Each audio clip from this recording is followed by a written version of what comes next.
বলিপাড়ার আলোচিত ও সমালোচিত দম্পতি শিল্পা শেঠি ও রাজ কুন্দ্রা 2009 সালে বিয়ে করেন এই দম্পতি এবং তাদের একটি ছেলে ও একটি মেয়ে রয়েছে। সম্প্রতি তাদের বিরুদ্ধে 60 কোটি টাকার একটি প্রতারণা মামলায় লুকআউট নোটিশ জারি করা হয়েছে, যার ফলে তারা পুলিশের অনুমতি ছাড়া দেশ ছাড়তে পারবেন না।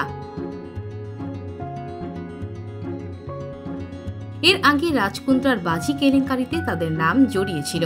একের পর নানান আলোচিত কাণ্ডে শোনা যায় এই দুইজনের নাম। তবে এরই মধ্যে অভিযোগ উঠেছে শিল্পা শেঠি নাকি পরকীয়ায় মজেছেন। জানা গেছে তার স্বামী বাড়ি ছেড়েছেন, আর এই সুযোগেই পরকীয়ায় মজেছেন শিল্পা শেঠি।